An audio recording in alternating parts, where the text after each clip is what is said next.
Boa noite. Olha eu aqui de novo, né? Nossa, como tem gente longe. Por que essa distância tanto? Está fugindo de quê? Ô, gente, vem mais para frente. É tão bom, tão gostoso aqui pertinho. Eu poder ver vocês, é melhor, né? Que quem se sentir à vontade de vir, está convidado. Gente, mais uma aula, encontro 10, né? Metade do curso. Gente, muito rápido, né? Muito rápido. E aí vocês vão ficar com saudade da gente aqui. Logo, logo.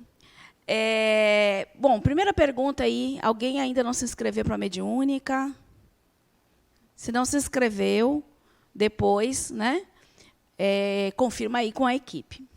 Gente, o nosso tema hoje é mediunidade. Né? Agora a gente vai ver a aula mediunidade, médiums, né? E depois a gente vai ver o tema obsessão e desobsessão. Então, são temas que estão intimamente ligados, né? E eu queria começar perguntando o que vocês entendem por mediunidade?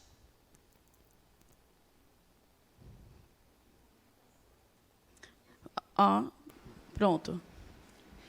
Eu entendo que seja comunicação entre espíritos encarnados com desencarnados. Perfeito. O que mais? Alguém tem uma ideia diferente do que seja a mediunidade? Em si, a mediunidade, ela serve para a comunicação com os espíritos. Mas o que é essa mediunidade? Como é que eu poderia falar? Contato com o mundo fora da matéria. Então, ela tem intuição de qual é o nome? De eventos futuros, premonição. Sim. É mediunidade? Sim. A gente vai ver hoje vários tipos de mediunidade e a gente vai se ver em várias situações. Mas é também um tipo de mediunidade. Mediunidade é a faculdade que o espírito, encarnado ou não, tem de se comunicar com os dois planos, o físico e o extrafísico. Maravilha. Né? Aí já falou enquanto faculdade. Então, eu poderia dizer que a mediunidade, na realidade, é a comunicação entre pessoas? Entre pessoas, vocês concordam comigo? É uma comunicação entre pessoas. A única diferença é que um está encarnado e outro não. Estamos em planos diferentes. A gente já viu aqui, falando de espíritos, falamos de perispírito, falamos de vida espiritual, e nós já chegamos aqui numa construção de que esses planos, né, diferentes, essas esferas espirituais, na realidade, são faixas de vibração diferente. Lembra que a gente falou? A gente falou da matéria, eu ainda brinquei, trouxe Einstein. Né? Na sexta-feira eu trouxe Einstein com aquela fórmula da energia, né? E igual a mc². Né? Porque Einstein já dizia que energia é igual a massa, a matéria, em estados diferentes. E a mesma coisa em estados diferentes. Então, tudo é energia. Certo? Energia pode se transformar em massa em energia. Então, apenas realidades onde a minha vibração é diferente e eu não consigo ver aqui. Por quê? Por que eu não consigo enxergar o plano espiritual? A gente já conversou aqui. Oi? Densidade, sim. Mas por que eu não consigo? Hein?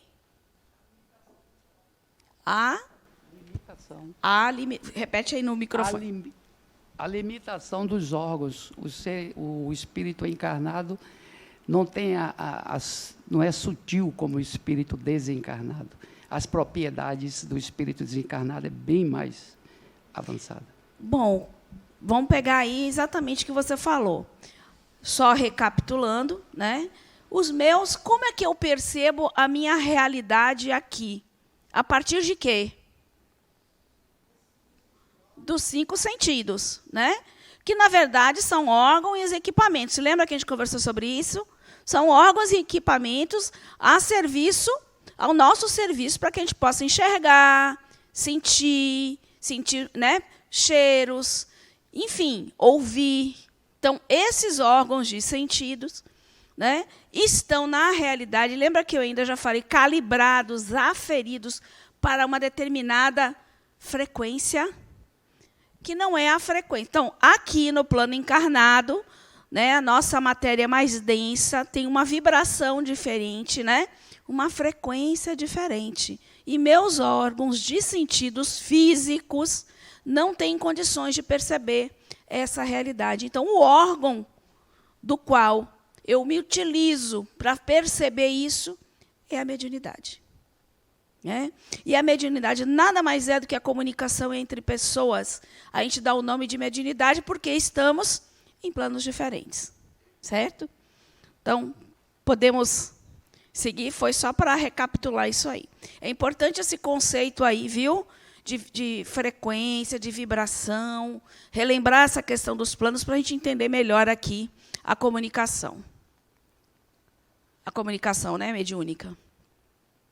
O objetivo geral da nossa aula é a percepção de que a mediunidade é uma faculdade que permite a comunicação com espíritos, seja encarnados, né, no plano encarnado com um plano desencarnado, ok? Os nossos objetivos específicos é explicar o conceito de mediunidade, bem como sua finalidade. A gente acabou de dar esse conceito aqui juntos. Né? Mostrar a mediunidade ao longo da história da humanidade. E aí é muito interessante, porque a gente vai perceber que a mediunidade ela já vem acompanhando, desde que o homem encarna enquanto humano, ele traz com ele a mediunidade. Ele traz essa capacidade, esse potencial de se comunicar com outro plano. E a gente vai ver isso lá da era primitiva. Vamos dar um passeiozinho rápido, apenas para a gente ver aí essa história um pouco. Explicar de que forma se dá a intervenção dos espíritos desencarnados, né? De que forma se estabelece essa comunicação. Né? Que tipos de conexões que a gente estabelece e por que a gente estabelece dessa forma. Então, a gente vai ver um pouquinho também o mecanismo da mediunidade. Mostrar os diversos tipos de mediunidade, bem como sua classificação. E a gente vai trazer algumas, porque dentro dessas algumas existe uma variação imensa. Inclusive, tem um livro, até eu ia trazer, acabei esquecendo, chamado Teoria da Mediunidade. Alguém já viu falar? Fantástico. É um livro bem fininho, né? Fininho mesmo, né? Bem grande, que você tem tudo sobre mediunidade. É quase como se fosse um dicionário. Um dicionário, eu não sei, você quer saber alguma coisa de mediunidade, vai lá. Certo? Hã? É uma enciclopédia, é. Viu? Então, vamos lá.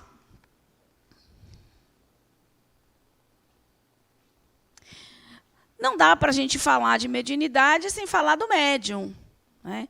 Nós vamos ter uma aula só sobre médium na próxima semana. Então, a gente não vai entrar muito, mas entender o que é esse médium. Né?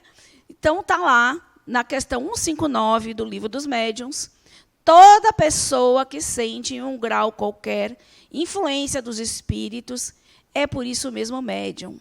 Esta faculdade é inerente ao homem e, por consequência, não é um privilégio exclusivo. Todo mundo é mais ou menos médium. Então, dizer assim, eu não sou médium. Todos somos médiums.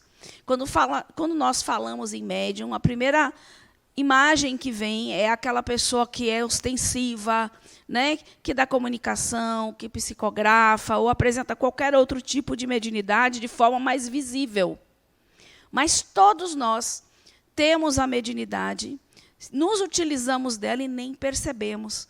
Uns de uma forma mais sutil, outras de uma forma mais ostensiva, mas ela está presente na nossa vida, no nosso cotidiano, seja com as inspirações, né, que muitas vezes a gente é inspirado, e acho, às vezes, que essa ideia surgiu da nossa cabeça, e muitas vezes a gente está ali, né, com o auxílio de espíritos que estão ali contribuindo com o nosso dia a dia, né, nas diversas áreas, no trabalho, nas próprias relações, em família, né, muitas vezes nós somos inspirados a tomar decisões, às vezes, mais assertivas, ajudar a resolver algum problema no trabalho.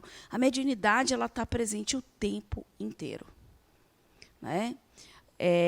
Durante muito tempo, ela foi muito sacralizada, né? E foi muito interessante que a Dona Alva falou muito isso, né? Né? Ela estava no domínio religioso, então as pessoas tinham aquela coisa muito mística, né? De acesso de poucos, como se fosse exclusivo. E, na realidade, não. Né? Se tirou o caráter natural de algo que é inerente ao ser humano, da mesma forma que eu enxergo, da mesma forma que eu sinto, através do meu tato, que eu sinto o cheiro. A mediunidade é um sentido do espírito, para perceber essas outras realidades. Está aí. Então, não é exclusivo de ninguém, não tem nada de divino, tem um aspecto psicológico da mediunidade, um aspecto físico, biológico da mediunidade, e existe um aspecto espiritual. Certo? Porque nós somos seres, a gente faz parte da gente tudo isso, né? O nosso psiquismo, a nossa biologia, o nosso corpo, né? Faz parte o espiritual, porque somos espíritos. Então, a mediunidade é algo nosso, né? E é muito legal quando a gente para pensar assim, que a gente começar a se apropriar, tirar os medos, o misticismo disso e entender que é algo natural, certo? Médium, justamente porque esse intermediário, né? Essa pessoa que já tem, alguns de uma forma mais ostensiva, tem essa capacidade, já desenvolveu sua mediunidade e consegue conexões com mais facilidade, com mais clareza, né? E ele fica aí nesse meio, né, de comunicação entre os espíritos, né, desencarnados, e as pessoas aqui. A gente fica aí intermediário, no meio, né, entre esses dois planos. Ok? Então, médium, a gente vai ficar por aqui. Então, é essa pessoa, né, que é o intermediário entre os dois planos. E uns, então, têm mais desenvolvido, menos desenvolvido, de acordo com o seu momento, de acordo com o que já aprendeu. Né? Ele vai saber se utilizar melhor ou não dessa mediunidade. Pronto. Então, dito tudo isso, a gente pode afirmar, então, que a mediunidade é uma faculdade inerente ao ser humano, como, né, Jorge já falou aí. Todos nós temos. Que todos os indivíduos são médiuns, independente de sexo, idade, crença, raça, condição econômica, o que torna a faculdade inerente ao ser humano. Quer dizer, eu posso desenvolver minha mediunidade, ela está presente já muito cedo? Sim. Eu posso desenvolver isso ao longo do tempo? Sim. Certo? Ah, mas eu acho que eu não vou conseguir, né? Como é que eu sou uma porta, né? Todo mundo fala, eu sou um médium porta, né? E a gente brinca que um dia a porta abre, né? No seu momento, no seu tempo, né? E também, se não abrir agora, a gente tem aí uma eternidade para treinar isso, ok? Isso está no livro de vocês, de Adenauer Novaes, né? Aí na página 93. Pronto. Então, só para a gente ver alguns outros conceitos, né? Mediunidade é a faculdade que possibilita o ser humano colocar-se num estado alterado de consciência, permitindo-lhe manter comunicação psíquica com os outros seres humanos em outros níveis existenciais. Tânia, o que é esse estado alterado de consciência? Quando a gente vê um médium, uma pessoa que vai entrar em transe, normalmente ela fica meio sonolenta, né? Ela muda um pouquinho o ritmo da respiração e ela fica, nesse momento, ela altera esse estado de consciência e permite que o espírito consiga se conectar mente a mente com vocês. Depois eu vou explicar um pouco melhor, certo? Então, essa comunicação mediúnica, através das ondas eletromagnéticas, né, provoca, né, o magnetismo. A gente vai ver depois, tem todo um fator biológico aí. Nós temos um órgão aqui no meio da nossa cabeça chamada pineal. É como se fosse uma anteninha, né? Ela tem cristais, então, literalmente, a gente tem uma bola de cristal, tem bolinhas de cristal na cabeça mesmo. E elas captam essas ondas do pensamento, ondas eletromagnéticas dos espíritos que querem se comunicar com a gente. E ela capta isso. Então, a pineal, ela libera, inclusive, né, um hormônio, que é a melatonina, que faz esse rebaixamento. Você ficar mais assim, sonolento, no estado de semivigília, para que o espírito consiga se conectar com o seu psiquismo. E tem uma série de explicações a respeito disso, que mais adiante a gente vai ver, que não é no básico ainda, certo? Então, por hora, isso permite que o espírito se conecte. E por que psíquica? Porque é mente a mente, psiquismo a psiquismo, né? A comunicação se dá dessa forma. É uma faculdade do espírito que o permite comunicar-se com os outros que estejam em frequências vibratória diferente. Por extensão, permite que o espírito que esteja encarnado se comunique com outros sem o uso dos sentidos físicos, sensoriais, numa alta frequência acima da que o cérebro capta e emite da realidade. Então, não é o cérebro que está estabelecendo essa comunicação. Essa comunicação está sendo através da mente, né? É de nosso psiquismo. Então, o que ele fala é exatamente isso. E como é que essa mediunidade nos permite justamente conseguir sintonizar na frequência, em frequências mais altas, que é a frequência do plano espiritual. É mais alta do que a nossa. Alguma pergunta? Se alguém quiser perguntar, ali, lá atrás.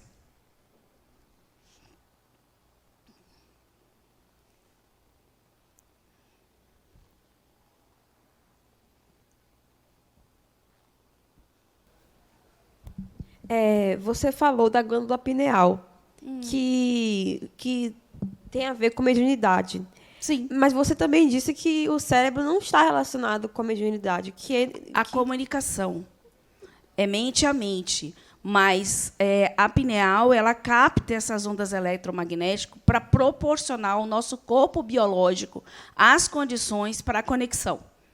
Então, quer dizer que nosso corpo faz alguma coisa para a mediunidade acontecer? Sim, sim.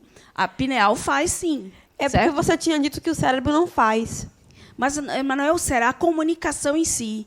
Não é o cérebro que está codificando isso, essa comunicação. É a sua mente. A mente da pessoa desencarnada não é o cérebro físico. Entendi, mas o cérebro participa. A pineal está lá, sim. Sim, participa. Esse órgão, né, participa da captação, mas ele não é o responsável pela comunicação. Certo? O cérebro não é. O cérebro físico não participa. Ele simplesmente vai acionar, né, essa comunicação, ela vai ativar, né, áreas, mas é a mente que faz isso, áreas que vão proporcionar o movimento do médium, a escrita ou a fala, aí sim, mas ela que não é ela que estabelece a comunicação, certo? Pronto. Só para lembrar aqui, nós temos aqui, essa moça aí está encarnada, e o rapaz que está ali atrás, vamos admitir ele desencarnado. O que é o que representa essa estrutura aí ovalada, azulzinha? O que será que está representando de um e de outro? Oi? O perispírito, né? Pronto. Se a gente for lembrar da aula de perispírito, que a gente falou sobre perispírito, a gente falou que o perispírito ele tem uma série de funções, de propriedades, que possibilita o espírito se manifestar. E ele possibilita várias condições de ação, tanto para o espírito desencarnado quanto para o encarnado. Então, uma das propriedades, a gente viu lá, tangibilidade, bicorporeidade. Lembra que a gente falou rapidamente, e no ciclo 2 vocês vão ver isso de forma detalhada? Pois é, tem uma propriedade do perispírito muito importante para a comunicação mediúnica, que é a expansibilidade. O perispírito se expande, né? Ele amplia sua área de ação. E, nesse momento, tanto o perispírito do médium, né, se expande, quanto do espírito também se comunicante. Então, eles formam, vamos dizer assim, um contato, o campo, é aquilo que a gente chama, entrou no meu campo. Né? É essa conexão que cria entre eles uma atmosfera fluídica.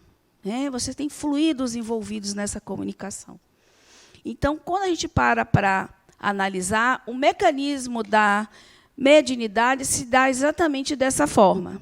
O perispírito do médium expande, o perispírito do espírito comunicante também se expande, uma atmosfera fluídico perispiritual, perispírito, comum é formada. O espírito transmite sua vontade ao médium, mente a mente, no nível de consciência. E esse pensamento, essa vontade, ela é emitida através de ondas eletromagnéticas que vão justamente ter como veículo essa atmosfera fluídica. Então, o espírito emite seu pensamento, esse pensamento é captado pelo médium, né? Que daí vai, dependendo do tipo de mediunidade dele, ele vai se manifestar ou com a psicofonia, ou com uma psicografia, ou com uma psicopictografia, ou com algum tipo de mediunidade que lhe seja própria. Mas aqui, ó, microfone. Eu estou vendo, boa noite. Eu estou vendo aqui essa questão de transmitir a vontade do médium, né?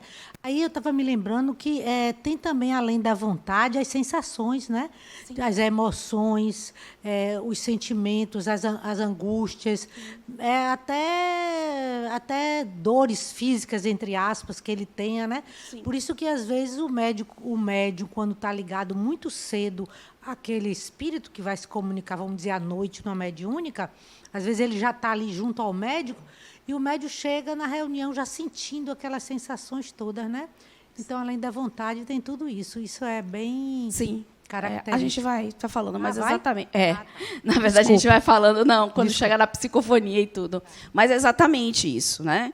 A vontade, o desejo dele, e esse desejo pode ser algo que esteja angustiando ele realmente. Né? Então, quando a gente capta, o médium capta, ele capta, sim, o desejo, a vontade, o sentimento, tudo vem à tona, né? Porque ele se conecta com a gente justamente por uma questão de frequência. E ele vai buscar lá, na nossa mente, no nosso psiquismo, justamente a mesma vibração, né, de sentimentos que todos nós temos, né, lá dentro, para poder estabelecer essa comunicação. E ele poder falar das dores dele, contar suas histórias, né, quando a gente faz de uma mediúnica, ok? Mas vamos passar aqui. Será que a mediunidade surgiu no Espiritismo? Não, né? A gente já falou logo de cara aqui, né? Desde que o homem encarnou, ele traz com ele esse sentido, né? Esse órgão que possibilita esse contato. E aí, as manifestações mediúnicas não são atuais. existem registros ao longo da história por diversos povos desta relação do mundo material com o espiritual. E a gente vai ver alguns aqui, né? A mediunidade sempre existiu desde que o surgimento do homem da Terra. Desde que o homem pisou aqui, a mediunidade já vem junto com ele, né? Sempre esteve presente no desenvolvimento da humanidade. E é interessante que, ao longo dos tempos, foi interpretada e utilizada de acordo com a cultura, religião e conhecimento dos povos. Aí cada um interpretou ela da sua forma, de acordo com o seu contexto histórico, de acordo com o seu contexto religioso. E aí é que a gente vê muito essa questão da sacralização. Acabou ficando muito, né, no terreno do religioso, do sagrado, né? E aí eu trago essa imagem do que a gente chama de mediunidade primitiva, lá nos primórdios, né, da humanidade. Existia já uma mediunidade muito inicial, muito intuitiva, porque o conhecimento do homem era muito pequeno. Conhecimento sobre ele mesmo, conhecimento sobre o mundo que ele vivia. Se a gente pensar nos primeiros homens, né, aqui na Terra, primitivos, durante muito tempo eles eram nômades, eles não eram organizados em sociedade, não tinham muitos rituais, mas eles já tinham uma mediunidade e essa possibilidade de ver o mundo invisível, né? O mundo dos invisíveis.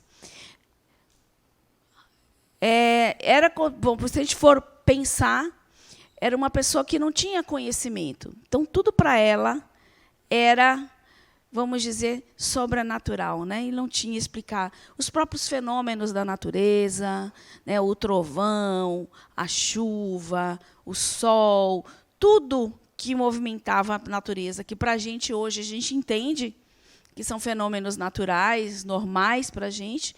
Imagine para essas pessoas que não sabiam nada, olhavam para o céu, caía a chuva, não entendia como, né? Caía um trovão, aí, sei lá, abria uma árvore no meio, para eles o que era aquilo, né? Então, era muito temido e muito também idolatrando, né? Daquela forma ainda muito primitiva, tudo que acontecia, né, no seu entorno. É o sistema inicial do intercâmbio mediúnico, né, fala André Luiz, né, em Evolução em Dois Mundos. E aí é interessante que o homem primitivo tem relatos, né, tem registros, que eles colocavam, quando uma pessoa, eu não sei se eu falei para vocês, quando uma pessoa morria, alguém, né, ali, membro ali, né, que morava com eles, ou era nômade ali com eles, viviam, não era bem uma sociedade, né, organizada, mas quando um deles morria, eles pegavam o crânio da pessoa e colocavam na entrada da caverna, porque eles acreditavam que, desta forma, a pessoa que morreu não voltaria. E aí a gente pergunta, e como é, a partir do quê? Né, eles chegaram a uma conclusão que essa pessoa poderia voltar. Né? Então, existia esse ritual aí de colocar o crânio. Depois do desenvolvimento primitivo, eles começaram a enterrar seus mortos, já quando ele já vai para uma organização social maior, né? Que já deixa de ser nômade, já começa a plantar. Eles têm já uma figura de tipo um feiticeiro, né? Um xamã, algo assim, né? Na comunidade, e médiums, normalmente, que já trabalhavam, né, a medicina deles com ervas, o intercâmbio, né, muito do espiritual, o intercâmbio com espíritos, e passaram a enterrar seus mortos com seus objetos, porque provavelmente acreditavam que eles precisariam, né, em uma outra vida, em algum outro momento, daqueles objetos. Então, a mediunidade está aí. E já lá na era primitiva, quando o homem começou a se estruturar, ela já começou a fazer parte da cultura daquele povo, da religião daquele povo, né? Os hindus, com o Código dos Vedas, né, que eram esses 4 livros, né, 4 obras que foram escritas em sânscrito, né, que era a base das escrituras sagradas do hinduísmo. Ali é a base, foram os Vedas, né? Em 1500 antes de Cristo, é o mais antigo código religioso que se tem notícia com registro da existência de espíritos. E aqui tem aí as figuras dos faquires, né?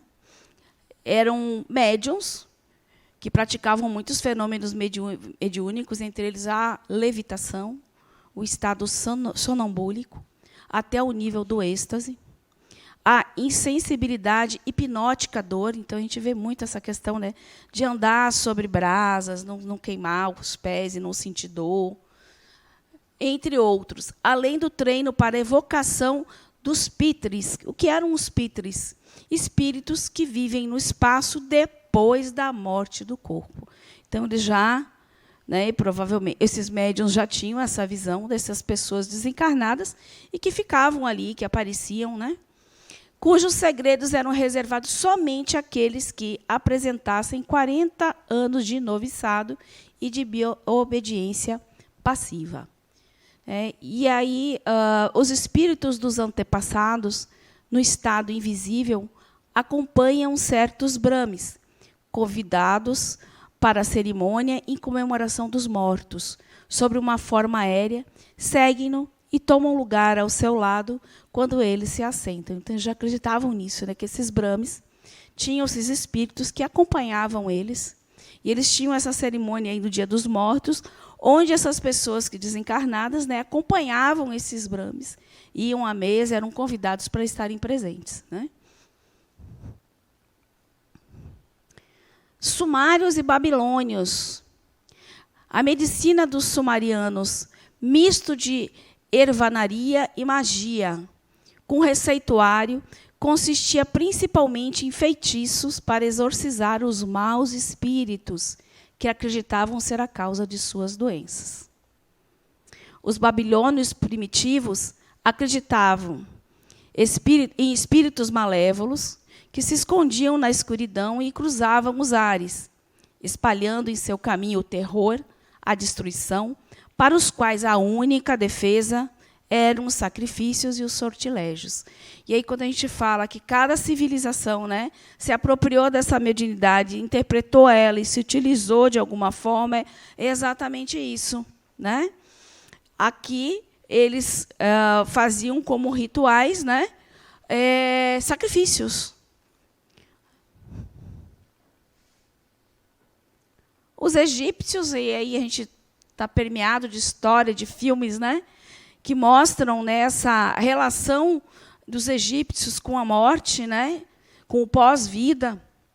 Eles tinham um conhecimento muito, muito grande sobre a morte. Eles fizeram, inclusive, um livro, né, o Livro dos Mortos, que era um verdadeiro, vamos dizer assim, manual de como, né, ao desencarnar, a pessoa deveria seguir lá no mundo dos mortos, no Hades. Conheciam o magnetismo, o sonambulismo, curavam pelo sono provocado, praticavam largamente a sugestão, usavam a clarividência com os fins terapêuticos e eram célebres pelas práticas de curas hipnóticas. E se a gente lembrar bem da figura dos faraós, né, e seus sacerdotes, que eram médiums, né, e que praticavam muito os fenômenos mediúnicos, inclusive de materialização, né? Eles tinham um poder muito grande no Egito, né? O faraó se aconselhava, ouvia. Então, existia uma troca de informações com o mundo espiritual que aconselhava e, de uma certa forma, conduzia, né, as decisões do próprio faraó.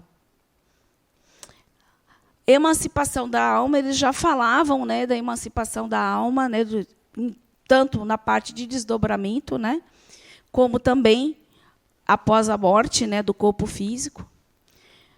Eles faziam rituais de evocação dos mortos, esses sacerdotes realizavam esses rituais.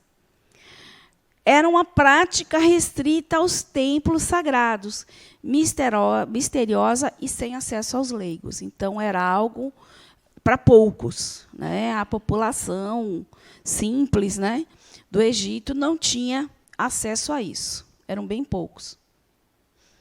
E aí Moisés, quando ele está lá, ele fala que entre nós ninguém use de sortilégios e de encantamentos, nem interrogue os mortos para saber a verdade. Deuteronômio. Ele proibiu a prática do contato mediúnico, de se invocar espíritos, de falar espíritos, perguntar, né, se aconselhar com espíritos. Então, foi proibido essa prática. Os celtas era um grupo bem fechadinho, né? Eram sacerdotes especializados em comunicações com o além, chamados de druidas.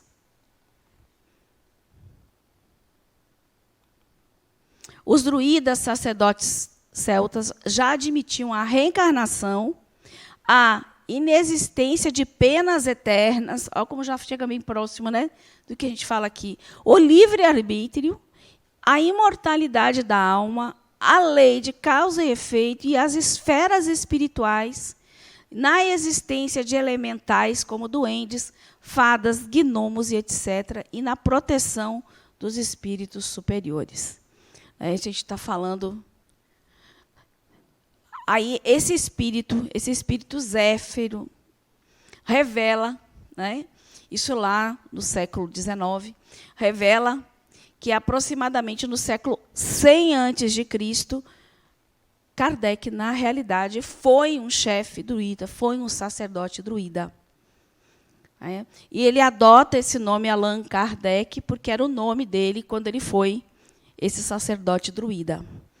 Então, se a gente parar para pensar, né, ele já vinha, desde essa época, né, internalizando e trabalhando conceitos que depois se trariam, né, para a codificação.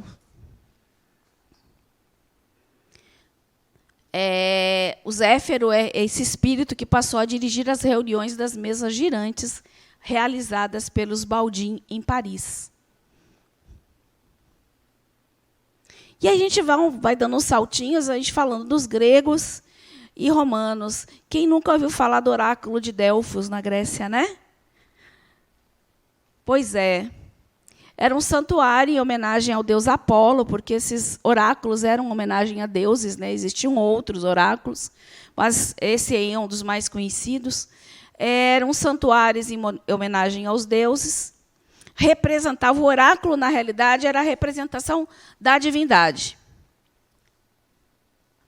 Respostas eram dadas pelos deuses a perguntas para eles formuladas, de acordo com determinados rituais, executadas por uma pessoa que atuavam como médium. Então, você tinha sacerdotisas, pitonisas, que justamente eram as médiuns que recebiam as mensagens, né? Então, alguém chegava, queria saber, fazer uma pergunta ao oráculo, essa médium servia de intermediário e interpretava a resposta dos deuses ou dos espíritos, né? Tinha toda uma ritualística em cima disso, né?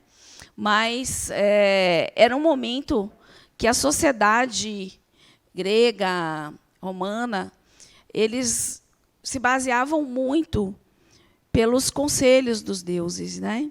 Então, as pessoas queriam saber da vida cotidiana mesmo, até decisões políticas, militares, se faziam as perguntas aos oráculos para saber se seria um bom negócio, se seria um bom casamento, se é alguma atividade militar, né, também seria favorável, né, para o império.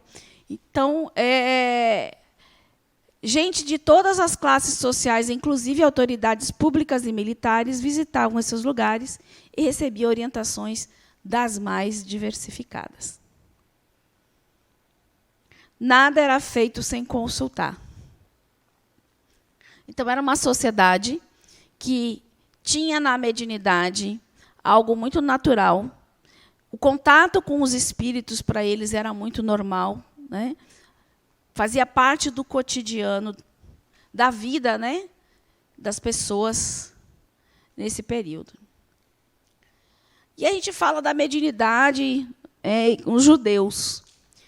E aí, alguém duvida aí que a Bíblia está cheia de efeitos mediúnicos. Repleta de efeitos, de todos os tipos. Todos os tipos. A Bíblia, com o Velho Testamento e o Novo Testamento, é uma fonte riquíssima de fenômenos mediúnicos. A tão propalada proibição de Moisés, aquela que a gente leu antes, a evocação dos espíritos é uma das maiores confirmações sobre a existência da mediunidade e dos espíritos, e dessa comunicação. Se não existe isso, por que foi proibido? Né? Era uma mediunidade natural, a Bíblia está cheia de efeitos inteligentes e físicos. Destaque para o profetismo mediúnico, né? Era a época dos profetas. E aí também é onde surgem os 10 mandamentos, e que diz que foi a primeira psicografia, né, na realidade que ocorreu. Então, Jesus mesmo tinha vários tipos de mediunidade, né? Ele levitava, ele curava, né? Ele materializava, né? Teve até multiplicação de peixes, multiplicação de pães, né? Então,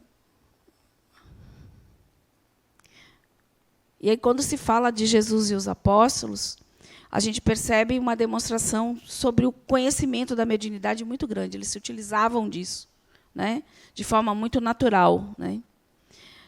E aí eram diversas as manifestações: cura, levitação, transfiguração, escrita direta, vidência, materialização, xenoglosia também, né, falar em línguas. Utilizou muito essa mediunidade também como auxílio ao próximo, né?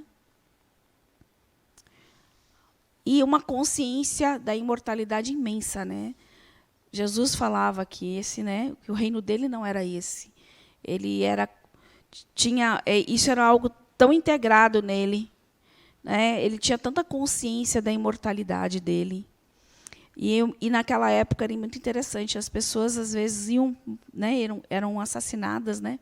Mortas, e iam para a morte, né, com uma maior naturalidade, porque elas entendiam, né, muitos dos fiéis que seguiam Jesus, né, entendiam que ali não era o fim, né, que a vida continuava. Aí a gente chega na Idade Média. E é o período onde a mediunidade foi, né, totalmente proibida, marginalizada. As pessoas que tinham qualquer tipo de capacidade de trabalhar, seja com ervas, alquimia, médiums, muitas mulheres médiums que trabalhavam, né, com ervas, foram queimados, né? Foram queimados, mortos, porque era dado como algo demoníaco. Então foi tirado o nosso caráter, o caráter natural, né, que já existia antes, e passou a ser proibido pela Igreja. Quem se comunicasse, dissesse que tinha falava com pessoas desencarnadas, eram assassinadas, ou tinham que negar a sua fé, a sua convicção, né, sobre essa realidade e da possibilidade do contato. E a gente tem aí a figura de Joana d'Arc, né, que foi morta muito jovem, acho que me lembro se era 16 ou 17 anos, né, que ela lutou no exército francês, né, contra a Inglaterra. E ela foi, segundo ela fala, né, foram três espíritos que pediram a ela que ela entrasse para o exército e fosse defender o país dela. E assim ela fez. E algumas das excursões delas, militar, né, algumas batalhas, ela teve sucesso muito pela orientação também dos espíritos, né? Foi uma época de perseguição, acusações de manifestações de espíritos demoníacos, né? Então era o demônio que estava ali, né, se apresentando, e não pessoas se comunicando. E a condenação da fogueira pela Inquisição. E isso a gente ainda traz esses medos, né? E aí se justifica esse receio de se utilizar da nossa mediunidade, medo que está aí, milenar, né, da perseguição, do que foi passado para a gente, né, o religioso mesmo fala, né, que não pode, que é proibido, que é algo que não se deve falar com os mortos, né? Pode falar. Eu queria trazer uma curiosidade. Oi? Eu queria trazer uma curiosidade. Sim.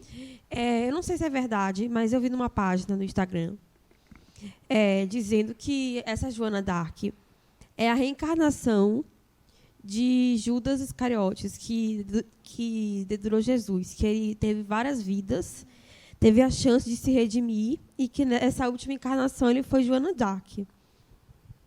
Não sei. Não sei se foi ou não sei lhe dizer, viu? Oi. Aqui. Pode até ser, né? Mas... Não tenho certeza, não tem como ter certeza. Oi. Tânia, você tocando nesse assunto, sobre a lembrança da Idade Média, que pode ser que a gente tenha trazido sobre isso dentro da gente. Eu estava ouvindo no aulão de Adenauer ele falando que a mediunidade é uma faculdade do perispírito. E lembra que a gente falou anteriormente que o perispírito, quando ele é marcado de uma forma muito grave, através de uma morte aquilo marca. Ele traz marcas, cicatrizes, sim. Então, será que os médiuns que têm medo de desenvolver essa mediunidade possam ter sofrido na Idade Média a morte na fogueira? Esse espírito queimado pode ter vindo com esse trauma? Sim. Pode, e sim. São anos e anos e anos para tratar muitas encarnações, né? Quantos de nós já não foram queimados aí de alguma forma numa fogueira, né? Então, pode sim. Pode. Por isso que eu digo, traz essa cultura religiosa, né? Esse ensinamento, traz esse medo, né? Que está aí registrado, sim, né? Nas nossas memórias aí. Pode sim. E a gente chega aí com a mediunidade a partir de Kardec, né? Então, a gente viu aí uma série, no século XIX, uma série de eventos mediúnicos públicos, né? De muito efeito físico, o momento em que os espíritos se apresentaram mesmo com as mesas girantes, com fenômenos de materialização. Aí o espiritismo ele chega, né, justamente para fazer um questionamento, né? Questionar sobre a natureza dos fenômenos, bem como sobre vários aspectos da vida, né? E se a gente pegar, né, a própria estrutura, né, do Livro dos Espíritos, ela tem muito uma parte científica, tem uma parte filosófica, né, tem uma parte, e essa parte filosófica traz muito esse questionamento das nossas origens, né? De onde eu venho, quem eu sou, qual é o meu propósito, para onde eu vou, né? Isso está tudo lá, né, nessa estrutura do Pentateuco. Nos 5 livros, a gente acha muito isso. Então, o Espiritismo veio para explicar de uma forma racional, lógica, esses fenômenos, né, que era antes vamos dizer assim, delegados ao sobrenatural, ao místico, né, trazer isso de uma forma lógica, racional, raciocinado, né? E o Pentateuco ele vem com uma organização e com instruções e orientações lógicas, com conhecimento da natureza dos espíritos, de sua missão e de seu modo de agir. E aí a gente entra entendendo um pouquinho da história da mediunidade, entendendo o quanto ela sempre esteve presente na nossa vida e o quanto ela foi utilizada de maneiras diferentes de acordo com o seu momento, com a civilização, com o seu entendimento. Vamos entrar um pouquinho agora e entender essa faculdade mediúnica na gente. Aí a gente vai ver agora alguns indícios da mediunidade. Aí eu gostaria que vocês prestassem bastante atenção e vão perceber que vocês vão em algum momento, reconhecer algo em vocês dessa listinha aí que eu vou passar.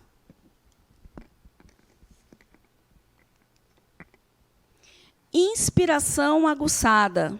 Quem é que é uma pessoa que tem uma inspiração assim, bem aguçada? Ninguém? Ninguém. Ah, pelo menos 2 dedinhos aqui, né? Muito tímidos. Visões e premonições. Quem tem visão e premonição aí? Quem já teve premonição? Aí.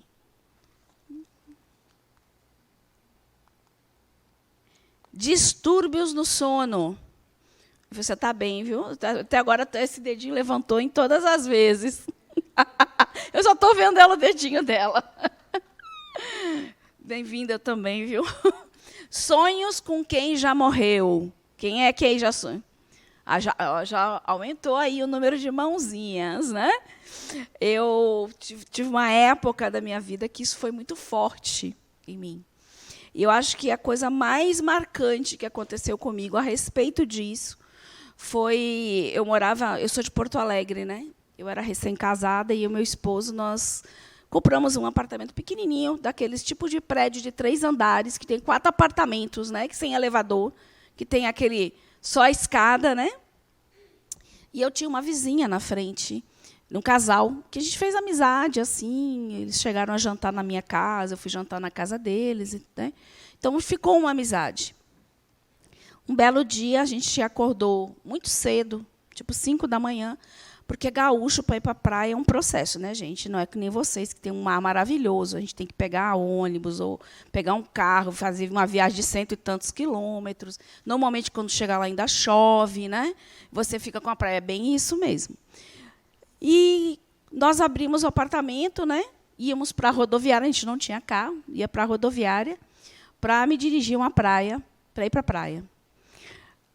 E esse meu vizinho vem subindo as escadas coberto de sangue, todo ensanguentado.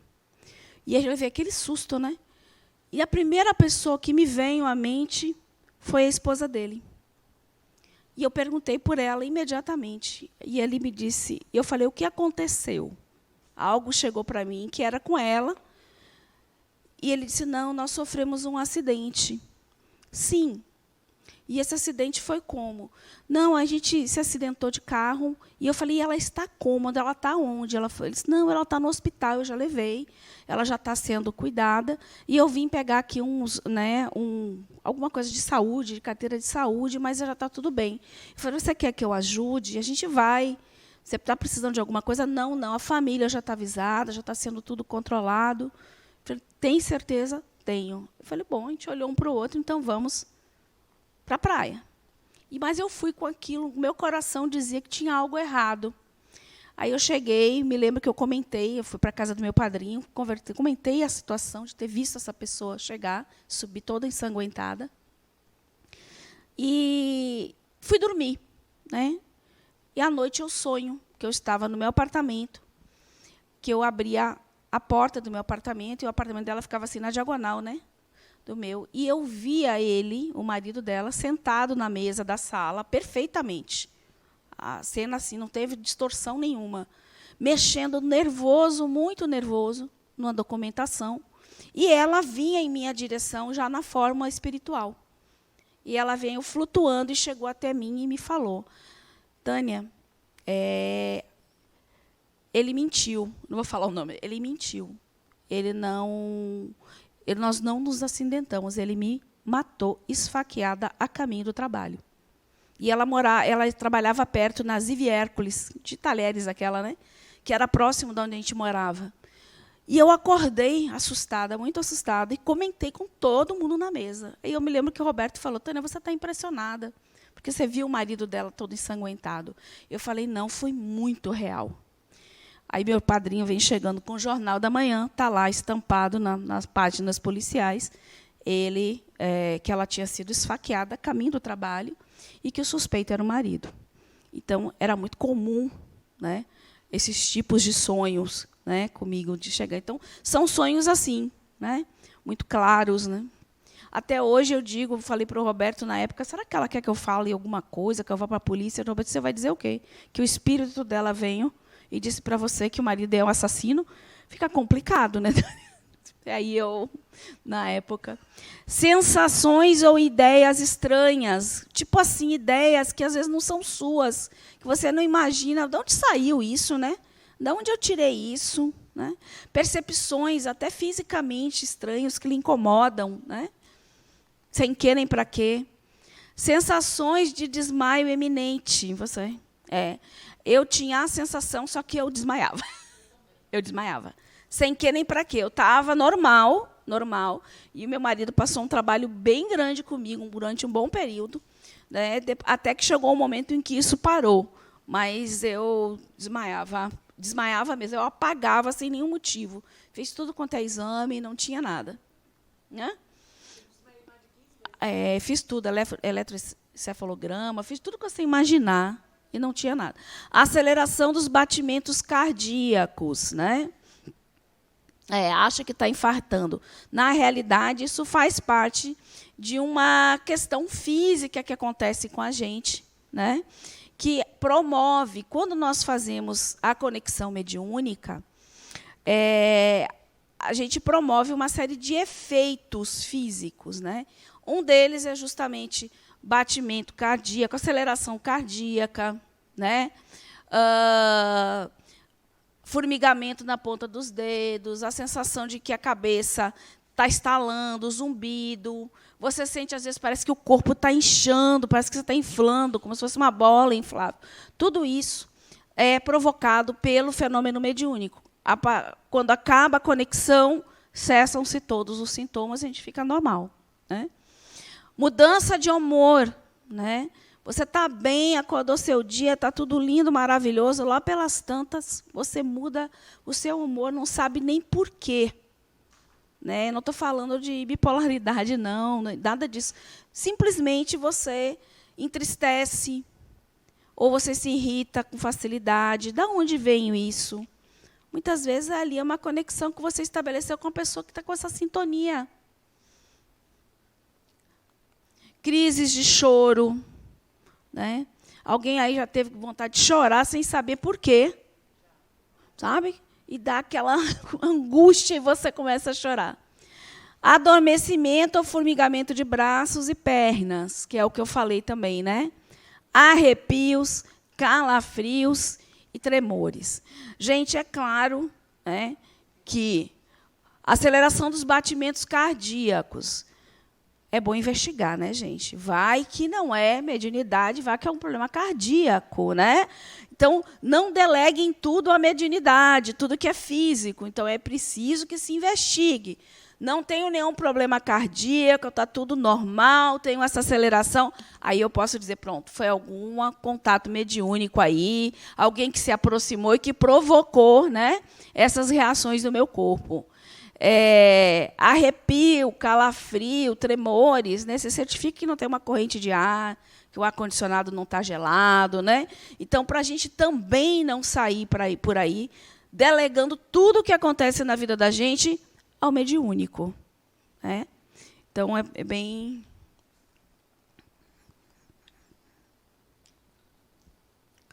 E aí, finalidade da mediunidade. Quem poderia dizer para mim o que acha, qual é a finalidade da mediunidade? Eu vim com isso, eu consigo me comunicar com o mundo invisível, ver espíritos, ouvir espíritos. Né? Muitas vezes isso incomoda, perturba, principalmente quando a gente não tem conhecimento, né, do fenômeno. Para que serve isso, afinal? Para aí, vamos pegar aqui o microfone. Aqui também. Tem mais um outro aqui, por favor.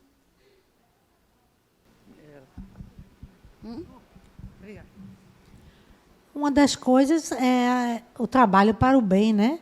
Utilizar aquela capacidade que você tem mediúnica em benefício do próximo, né? Da sua evolução. E, vamos dizer assim, utilizar essas comunicações para fins que promovam o bem, né? E nunca o mal, é claro. Sim, mas tem muita gente que usa por mal, infelizmente. Diga. Oi. Estão me ouvindo? Não estou ouvindo, não.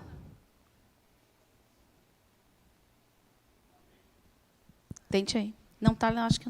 Agora foi. Agora não. Não. Leve ali para Rodrigo para dar uma olhadinha o que é. Acho que o microfone não quer muita conta com você, não, viu? É o segundo. Esse vai, né? Vai.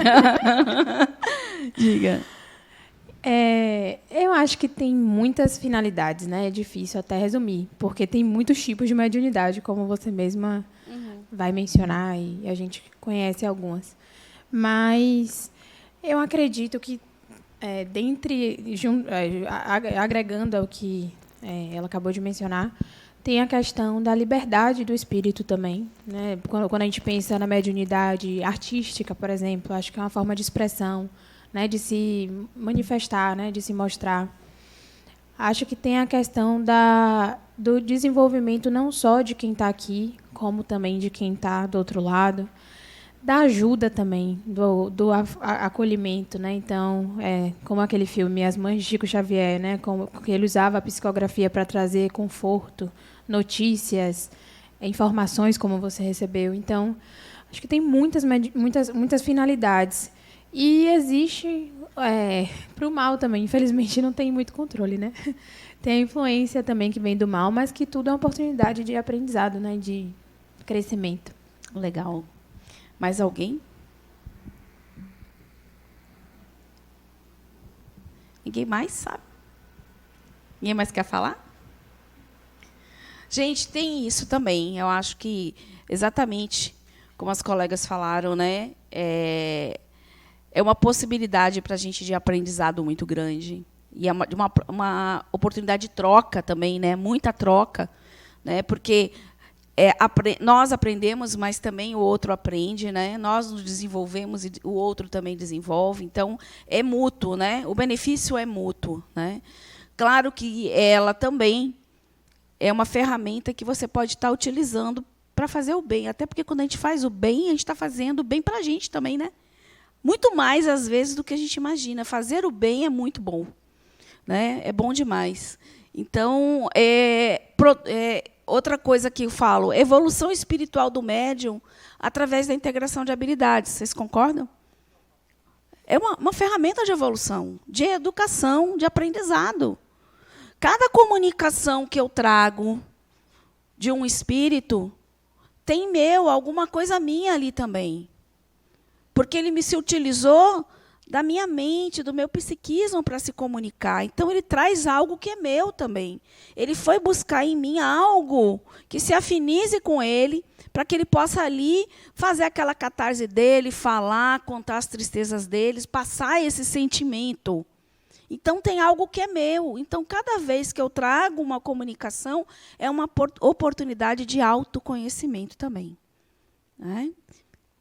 Fora que eu posso me utilizar dela em várias situações da vida. Acho que a Adenauer até contou do concurso que ele foi fazer, né? Que foi bem engraçado ele contando que ele foi fazer um concurso e que ele pediu ajuda dos espíritos, né? Para responder, porque ele tinha estudado. Quando chegou na hora, não caiu nada do que ele tinha estudado. Ele entrou, né? E disse que pediu ajuda. Aí disse que um amigo falou para ele, mas você fez isso, você trapaceou, você colou. Ele, me diga onde está no regulamento que eu não posso consultar espíritos, né? Foi bem passe. Oi. E é um caminho de duas vias, né? Você dá e recebe também. Com certeza, sim. Sempre. Sempre mesmo.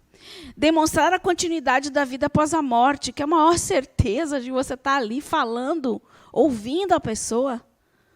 E você saber que só não é só apenas essa existência, que existe algo, que a sua consciência, a sua essência, ela permanece, ela continua.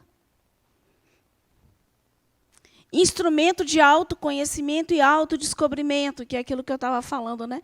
Esse acesso aos nossos conteúdos, né? nos possibilita vir à consciência, aquilo que está lá no inconsciente, muitas vezes precisa, inclusive, ser trabalhado. E está lá, né? Fazendo parte aí, lá escondidinho, né? Na forma de complexos, sombras. Equilíbrio psíquico entre personagem e espírito. Né? É como se eu conseguisse equilibrar entre a vontade do espírito e o fazer do personagem, né? O executar do personagem. Está mais em equilíbrio, né?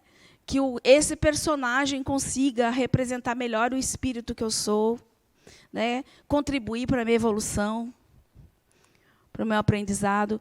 Naturalização da mediunidade no dia a dia, quando a gente compreende isso como uma ferramenta de comunicação inerente a cada um de nós, a gente começa a naturalizar, desmistificar, perder o medo, aprender a utilizar ela em benefício próprio, em vez de ter medo, que tal olhar para isso como uma possibilidade de aprendizado e querer aprender a como utilizar ela no seu dia a dia mesmo, na sua vida, como a Adenauer fez aí, né, que pediu uma colinha, né, para os espíritos. Então, a mediunidade ela permite manter comunicação psíquica, como a gente falou, consciente ou inconsciente. Isso depende muito do nível de transe do médium, né? Muitas vezes ele não lembra, ter consciência ou não ter consciência é o nível de lembrança que ele tem do fenômeno, da comunicação, do que ocorreu, do que foi dito. Com seres humanos em outros níveis existenciais, né? Em outros planos. E aí eu falei também dos nossos conteúdos, né? Quando a gente tem uma comunicação mediúnica, essa troca, essa comunicação com outra pessoa, como ela utiliza o nosso psiquismo, a nossa mente para se comunicar, ela traz da gente conteúdos, nossos conteúdos anímicos. Anímicos é que pertencem a nós, a nossa alma, o que é nosso. Então, o anímico são conteúdos próprios. É produzido pelo encarnado com suas próprias faculdades espirituais, sem o uso dos sentidos físicos, graças à expansão de seu perispírito, e sem a participação de um outro ser humano, um outro espírito. E é interessante que é possível, numa reunião mediúnica, uma comunicação onde o médium está trazendo 100% de conteúdo dele, anímico. E não tem um espírito ali, às vezes, comunicando. Ele simplesmente liberou ali, né, no seu estado de transe, liberou conteúdos seus ali. Ele, muitas vezes, não tem nem consciência de que aquele conteúdo é seu. Ele simplesmente está ali fazendo aquela comunicação, achando que é outro espírito, mas é um conteúdo que ele traz lá, dele mesmo.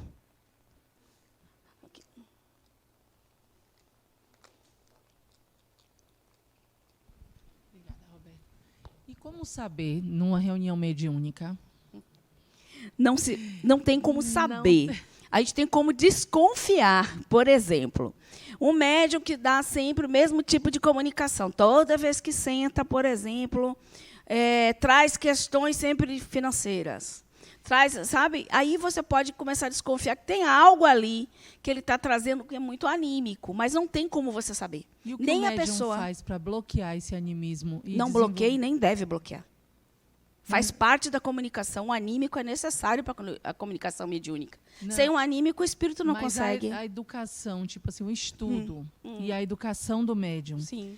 Em leituras e estudos do Pentateuco, de todas as obras.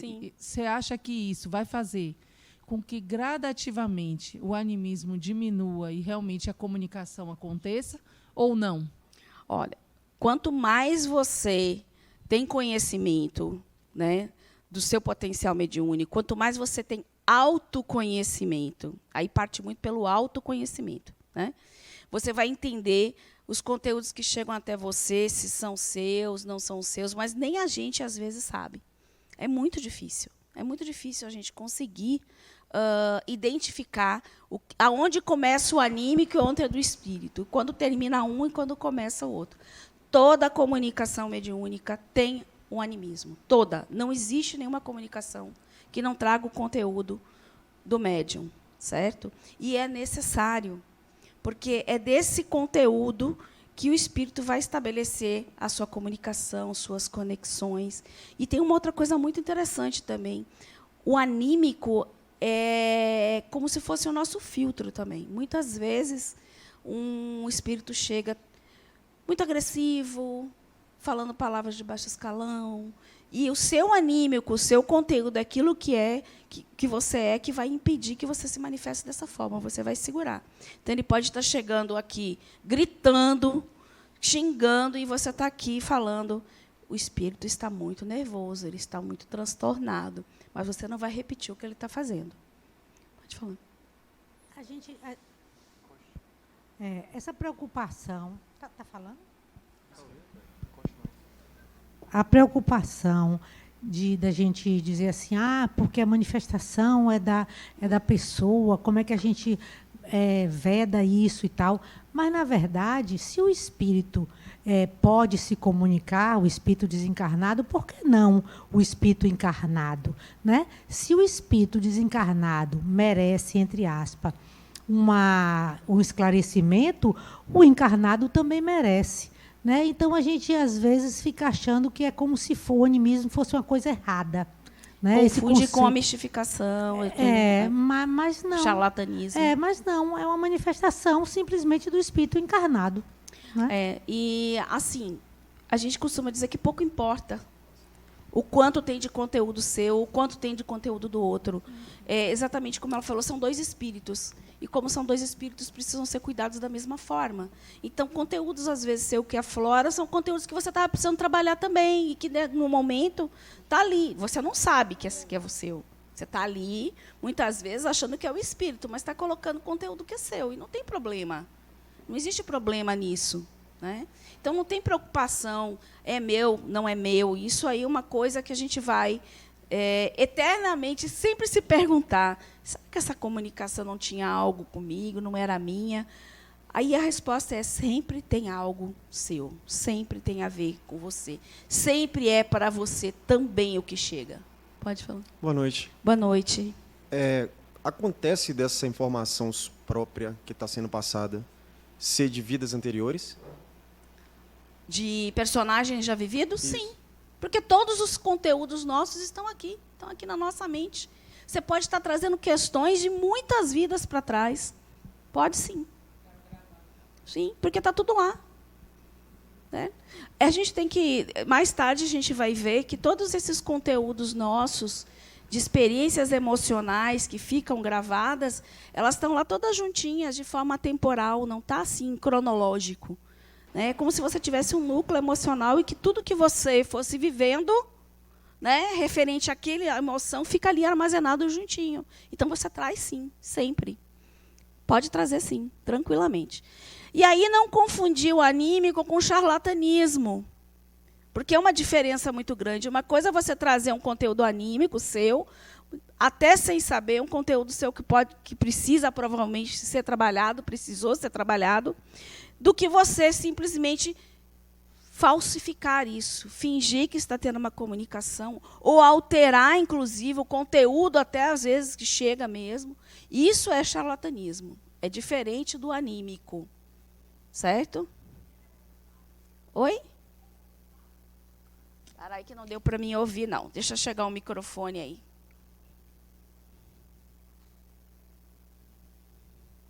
Era bom ficar um lá no fundo e os dois na lateral, que daí vai mais rápido. O charlatanismo é voluntário? Sim, voluntário. Porque se você está ali, não sabe o que está fazendo, você está num conteúdo anímico, estou fazendo aquilo. Agora, o charlatanismo, existe uma intenção de alterar, existe uma intenção de fingir aquilo. Certo? Tipos de intervenção dos espíritos. Né? A comunicação acontece por meio de ligação psíquica do médium e do espírito comunicante, como a gente falou, né? Mente a mente, psiquismo, que acontece através da sintonia e afinidade entre ambos. A qualidade do que é produzido através dessa mediunidade está diretamente ligada a essas duas condições. E aí, lembra que a gente falou, tudo que é sintonia, tudo é vibração, tudo é frequência. A gente vai se conectar com pessoas que têm pensamentos, emoções, sentimentos parecidos. E a gente já falou algumas vezes aqui, né? A gente se une aqui por afinidades, não é verdade? Nós estamos em grupos de pessoas afins, que têm a ver com a forma que você pensa, que curte mais ou menos as mesmas coisas. As sintonias, né, nas comunicações mediúnicas se dão através dessas vibrações, essas frequências. É como, por exemplo, o rádio. Né? Você, quando quer um canal que toque música clássica, tem lá um canal, você vai lá e procura a frequência daquele canal para sintonizar, ouvir música clássica, né? Se você quer sintonizar uma rádio que toque pagode, você vai sintonizar, buscar a frequência dessa rádio. É a mesma coisa. Os nossos pensamentos, eles se conectam através de frequências. Aí a gente consegue, né, se sintonizar através das frequências de pensamento. Então, muitas vezes, a gente vai ver que os processos obsessivos acontecem. Por quê? Porque uma pessoa que está num processo de obsediar o outro só consegue fazer isso se a pessoa estiver na mesma faixa de vibração. Aí ela consegue se conectar com aquele sentimento, com aquela raiva, com aquela vingança. Então, tudo é frequência. E a qualidade daquilo que está vindo, das conexões, está ligada diretamente a isso. Certo? E aí, aqui, ó, as afinidades e sintonias vibratórias se dão através aí, ó, dos pensamentos, né? E os sentimentos também, nós nos conectamos através dos sentimentos. Né?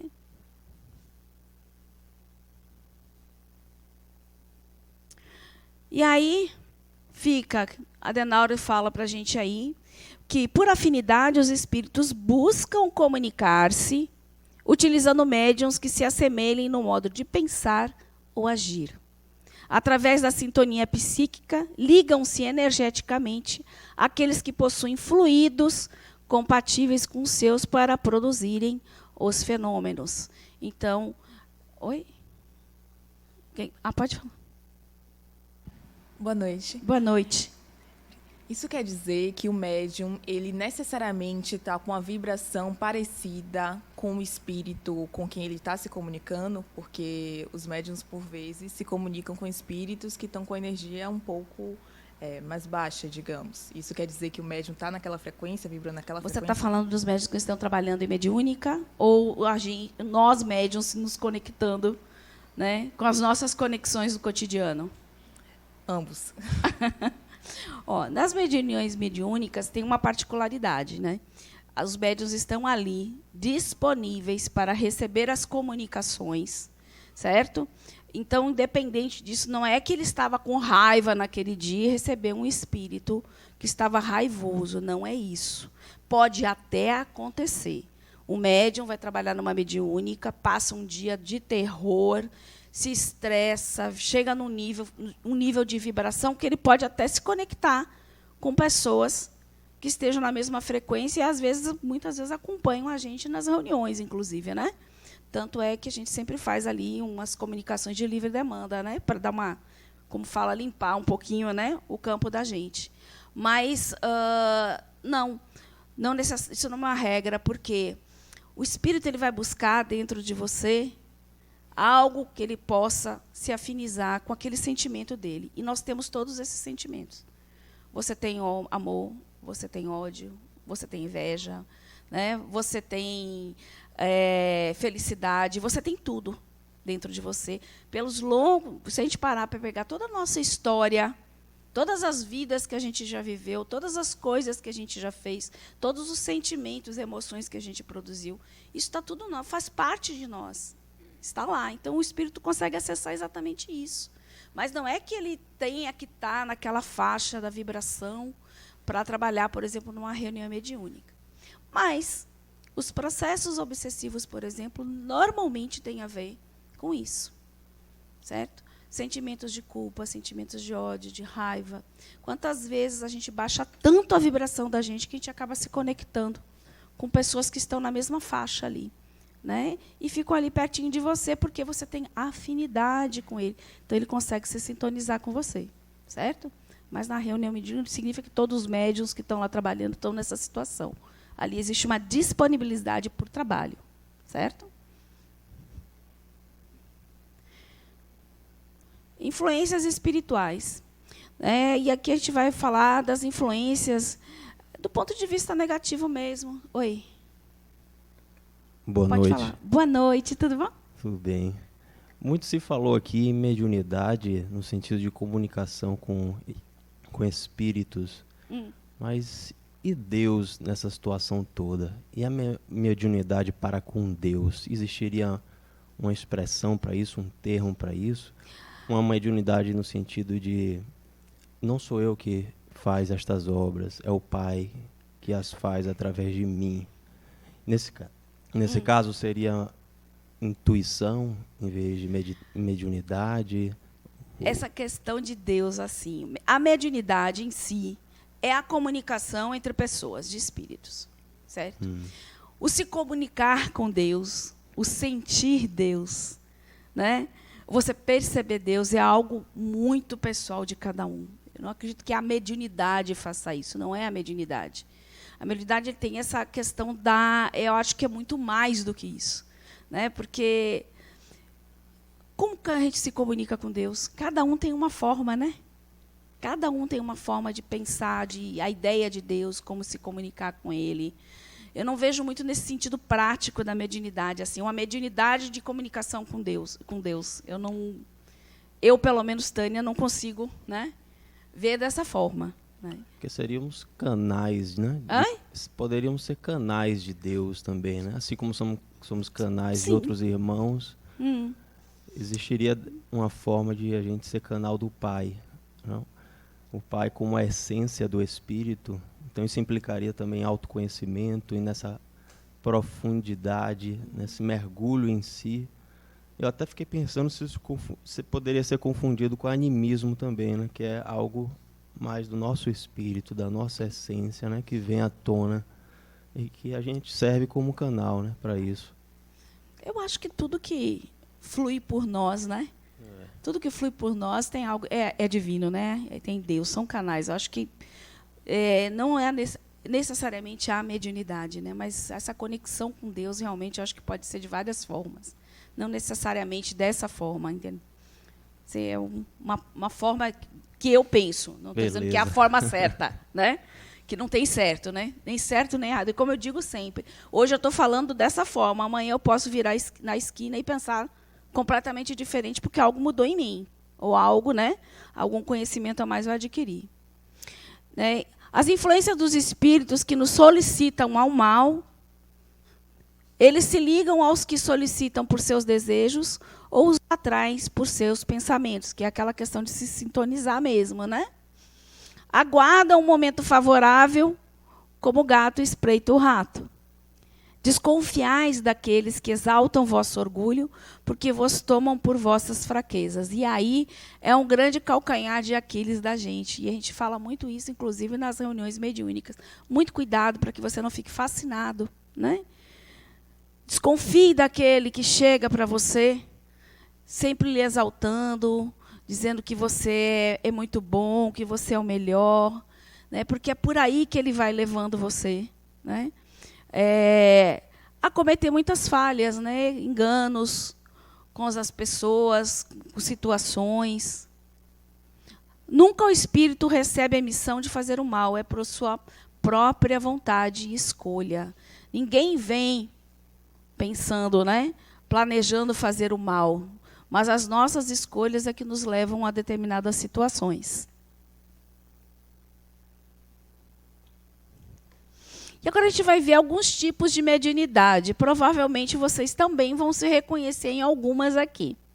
Primeiro a gente vai falar da mediunidade de efeitos físicos. Quem saberia dizer o que é uma mediunidade de efeito físico?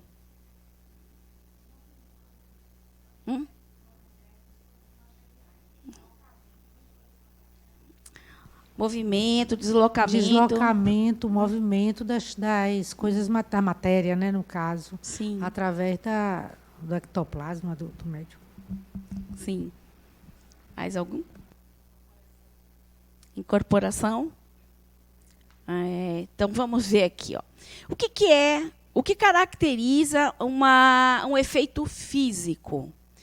Para que um efeito físico seja considerado físico, é preciso que todas as pessoas sejam capazes de ver, ouvir, né? De perceber isso, sem ter ostensividade. Então, se essa cadeira se movimenta, todos aqui no auditório vão poder ver. Se só 3, 4 perceberam isso, não é efeito físico. São médiuns mais ostensivos que estão percebendo essa movimentação. Certo? Então, para um efeito físico ser efeito físico, precisa que todas as pessoas possam sentir aquele cheiro que foi produzido por um espírito. Né? Se ele se materializou, todo mundo está vendo. Se algum objeto foi transportado, todo mundo vai ver. Certo? Então, essa é a principal característica. Os médiuns de efeito físico são aqueles capazes de produzir efeitos materiais ostensivos, como movimento de corpos, como você falou, né? Inertes, ruídos, voz diretas, curas e etc. Sim, agora todos precisam ver. É uma combinação dos fluidos do médium e do espírito comunicante, alterando as condições do ambiente e influindo nas propriedades físicas da matéria. Então, para que um fenômeno físico ocorra, é necessária a doação de fluidos do médium, combinado com os fluidos do espírito e também do ambiente. Né? E a gente vai daí falar um pouquinho, todos percebem o fenômeno. A gente vai falar um pouquinho do ectoplasma. Ectoplasma é essa substância produzida a nível celular no nosso corpo, né? É uma substância muito sutil, a gente não percebe com os olhos físicos, né? Mas ela é produzida e é essa substância que os espíritos se utilizam para atuar na matéria. Porque o espírito, por si só, ele não consegue pegar essa cadeira. Por quê? Porque o corpo espiritual nosso, ele é muito sutil. Uma matéria muito densa, menos densa. Quando ele botar a mão aqui, ela vai atravessar a cadeira. Ele não vai conseguir movimentar. Então, ele se utiliza desses fluidos para poder movimentar a matéria. Então, aí vem vários fenômenos. Levitação. O médium está levitando, voando sozinho. Não está. Se você puder perceber, e alguns médiuns videntes conseguem perceber, vão ver que existe uma substância que está elevando o médium do solo, que é o ectoplasma. Né? Essa combinação de fluidos. Certo? O espírito se materializou. Para um espírito se materializar, ele precisa do ectoplasma. Então, vamos ver aqui um pouquinho. Termo criado por Charles Richer, em 1850 a 1935, o período dele. Né? É uma substância de propriedades químicas semelhantes ao corpo físico, de onde provém. Apresenta-se de forma viscosa, esbranquiçado, quase evanescente sobre a luz. Quase transparente, com reflexos leitosos. É evanescente sobre a luz. É considerado a base dos efeitos mediúnicos chamados físicos, pois, através deles, os espíritos podem atuar sobre a matéria. E aí vocês estão vendo o médium Peixotinho, no fenômeno de materialização. Esse ectoplasma ele sai por diversos orifícios do corpo. Deixa eu só completar aqui, que eu já... Por diversos orifícios do corpo, e atrás o espírito ali sendo materializado. Quando fala que ele é extremamente evanescente, é que, dependendo do tipo de luz, ele se desfaz. Né? Então, e tem essa aparência leitosa aí mesmo. Pode falar. Boa noite. Boa noite. Eu poderia dizer, qualquer pessoa dessa sala, mesmo nunca tendo nenhuma experiência de mediunidade, poderia vir a se tornar um médium ostensivo, no nível de realmente conseguir se comunicar, de ver, enfim. Pode. A mediunidade ela pode ser desenvolvida como qualquer faculdade humana. Né? Basta que a gente estude, desenvolva, treine, se disponibilize para isso. É possível, sim. Tá? É possível, não precisa... é uma matéria plástica e profundamente sensível às nossas criações mentais, esse ectoplasma, certo? Então, para que os efeitos físicos ocorram, é preciso essa substância, combinada com a substância do espírito, que é muito parecida, e do ambiente, porque plantas e animais também produzem, ok?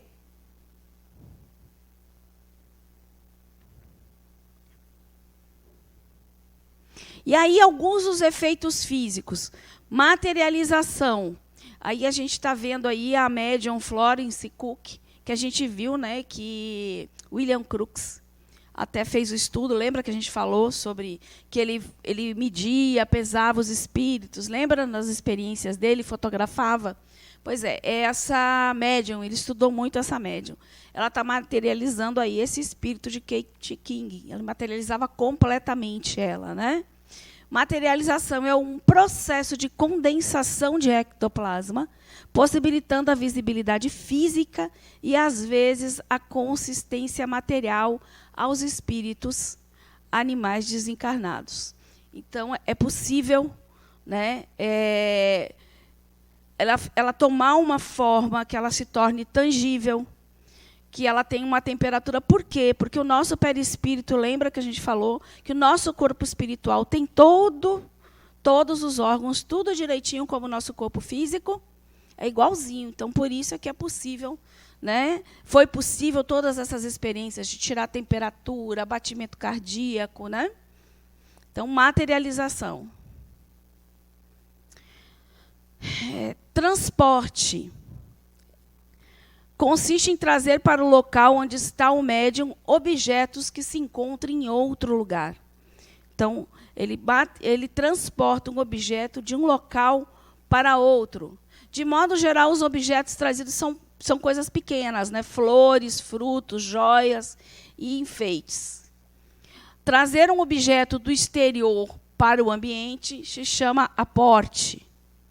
E levá-lo para fora do local, transporte. Certo?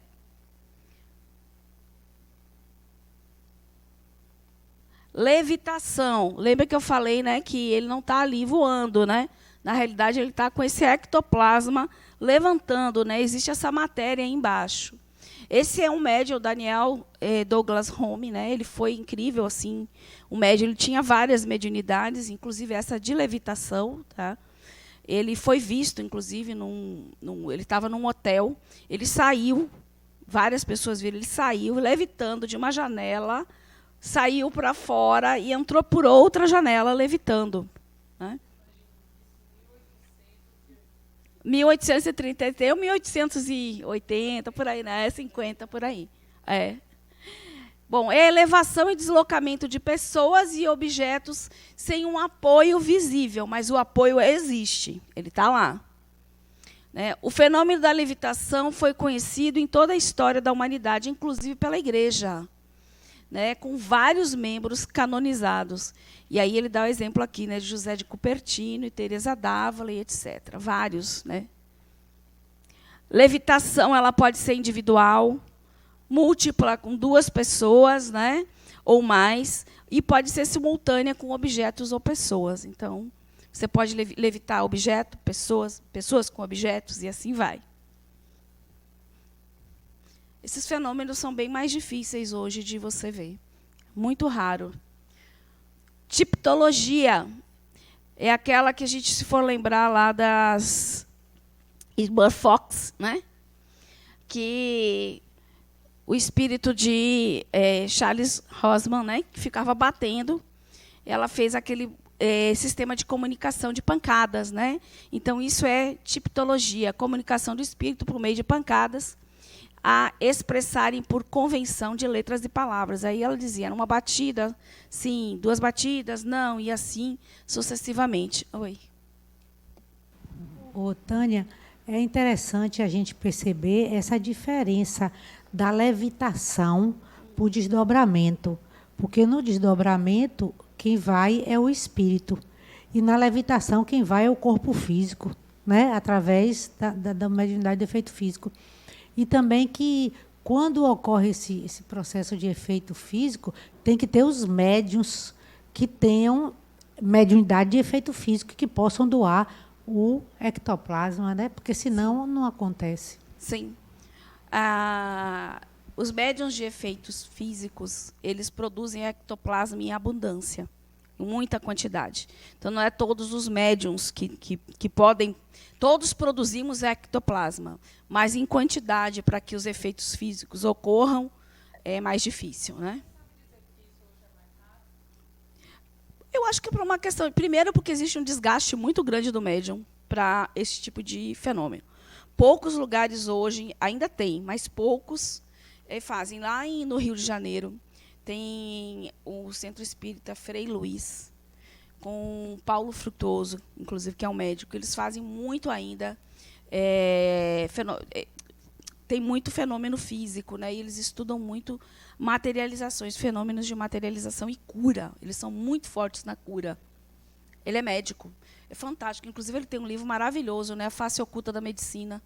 É muito, muito momento. Aí foi um momento bem marcante aí, né, para o espiritismo e atraiu, inclusive, a atenção de pesquisadores. E teve muito isso também, né? Eu acho que teve um objetivo muito, muito direto, pontual, né, de dizer, olha, a vida invisível existe, né? Nós estamos aqui.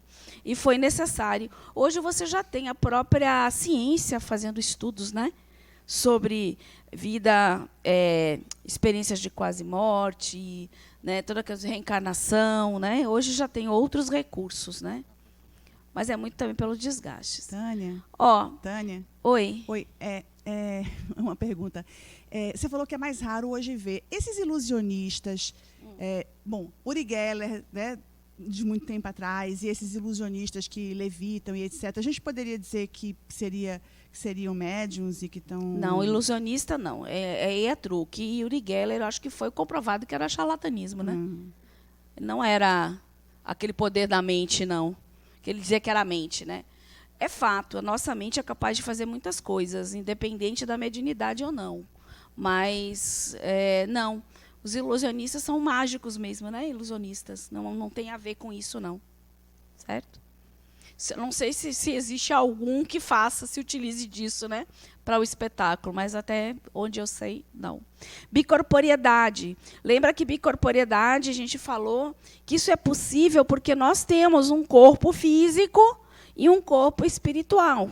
E a bicorporiedade é justamente quando esse corpo desdobra, né, se afasta do corpo físico e se apresenta, se materializa em outro local, ok?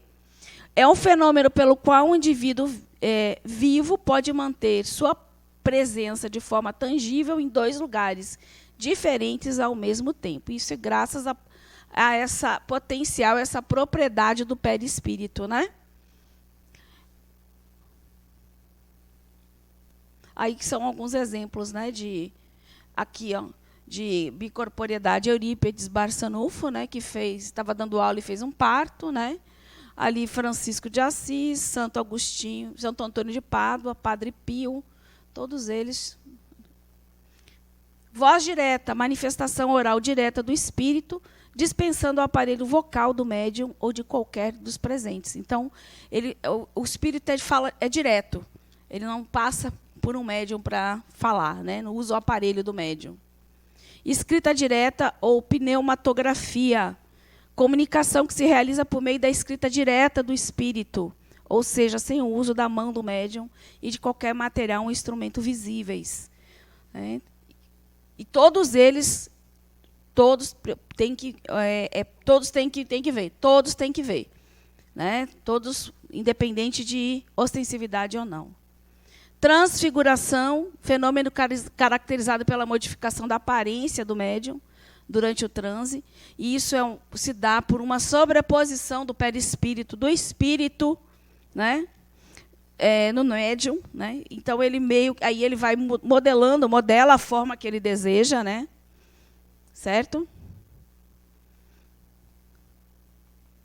Cura. Este gênero de mediunidade consiste principalmente no dom que possuem certas pessoas de curar pelo simples toque, pelo olhar, mesmo por um gesto, sem um concurso de qualquer medicação. E a gente lembra aí das benzedeiras, das rezadeiras, né? Minha avó mesmo era benzedeira, ela tinha de origem indígena, ela estava sempre com um galinho de arruda. E ela fazia as benzeduras dela com arruda. Né? Não era arruda, na realidade, era ela que era médium de cura. Né? E os efeitos inteligentes e intelectuais. A diferença do físico é que você precisa ter uma ostensividade maior para poder perceber.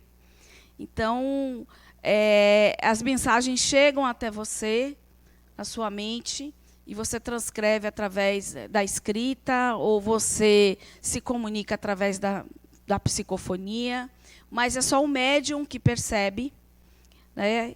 Os demais, né, que não têm ostensividade não percebem.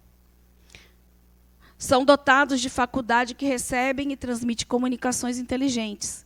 Essas manifestações nos ajudam a entender o mundo invisível e o estilo de vida que levam os seus habitantes. Quantas informações são trazidas para a gente, né, do mundo espiritual através desses contatos, né, mediúnicos. E aqui a gente tem a psicofonia, né, que é a que permite a comunicação oral do espírito. Aí ele se utiliza do aparelho fonador do médium, né, denominado por Kardec como mediunidade falante, conhecida popularmente como incorporação. Alguém falou em incorporação, né? É a falsa ideia que o comunicante penetra no corpo do médium, que na verdade não ocorre. Então não existe o espírito tomar o seu corpo. A comunicação é mente a mente, né? Aquela história do ghost lá, que ela pega e entra no corpo, não é assim que acontece. Né? Mas alguns chamam de incorporação. Mas a gente já sabe que não acontece isso, né? Ninguém entra no corpo da gente, só se comunica mentalmente. Psicografia, a faculdade que permite a comunicação de um espírito através da escrita. O espírito se utiliza do aparelho motor do médium. Né? O processo, o mecanismo é o mesmo para a fala, para a escrita, né? Aquele mecanismo da mediunidade é o mesmo, apenas a manifestação vai ser diferente de acordo com o tipo de mediunidade, né, que aquele médium apresente.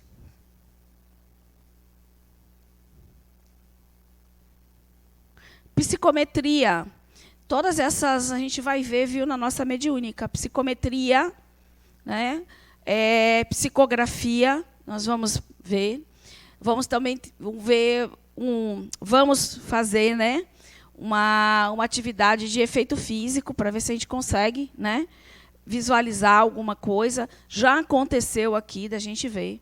É raro, mas semestre passado mesmo tivemos 2 alunas que promoveram um efeito físico. É a faculdade de ler a impressão e recordações ao contato com os objetos comuns. Nós vamos ver isso também.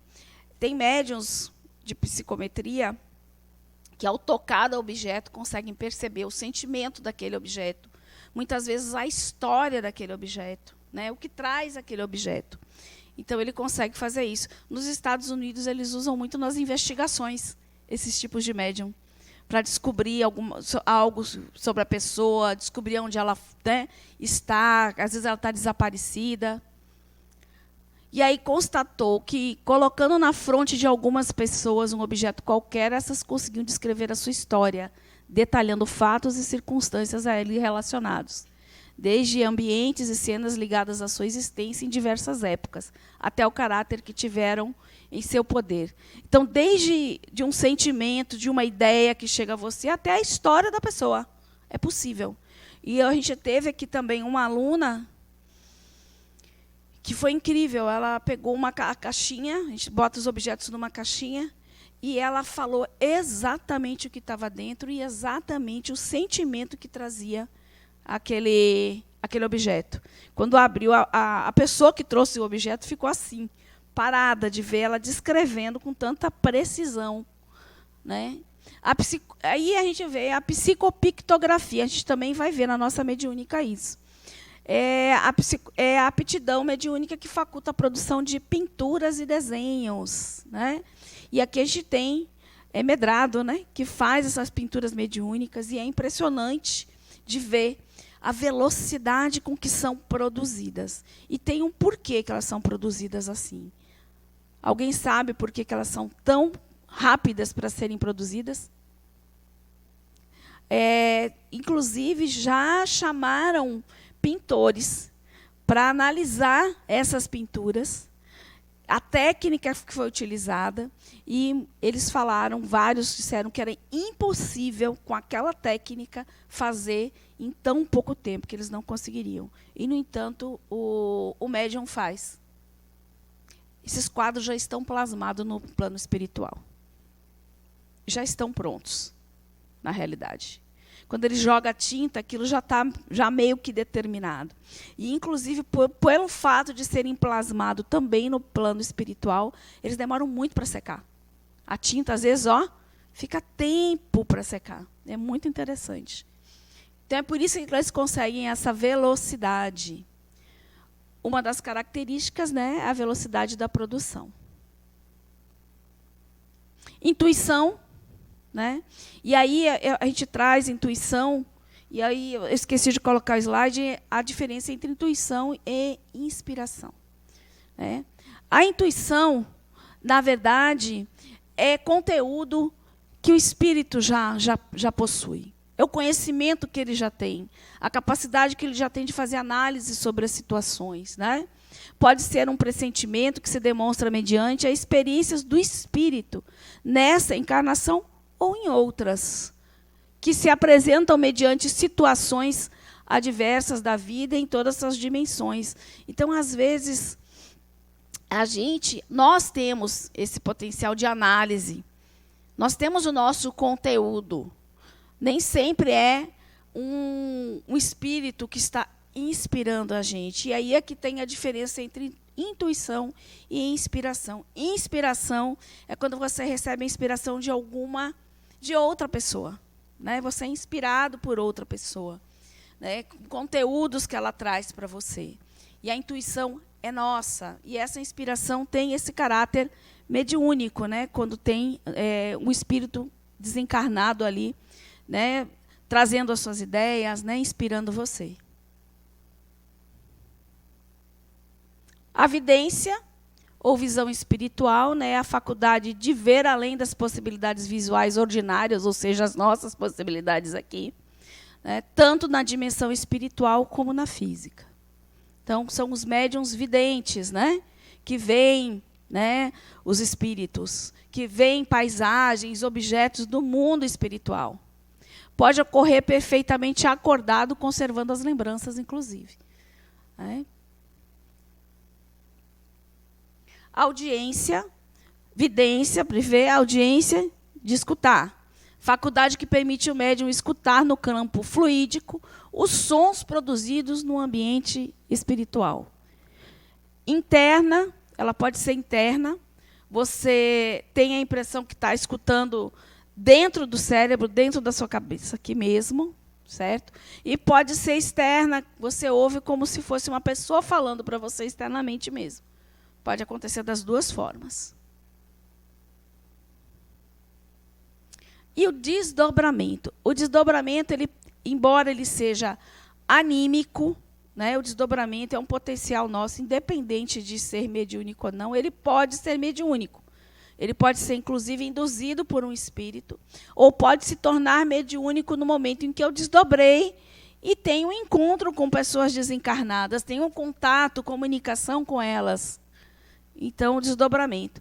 Faculdade que tem o espírito decorrente de uma propriedade do perispírito de separar-se do corpo e deslocar-se. Então, a exteriorização do perispírito pode ser anímico, então, ou mediúnico.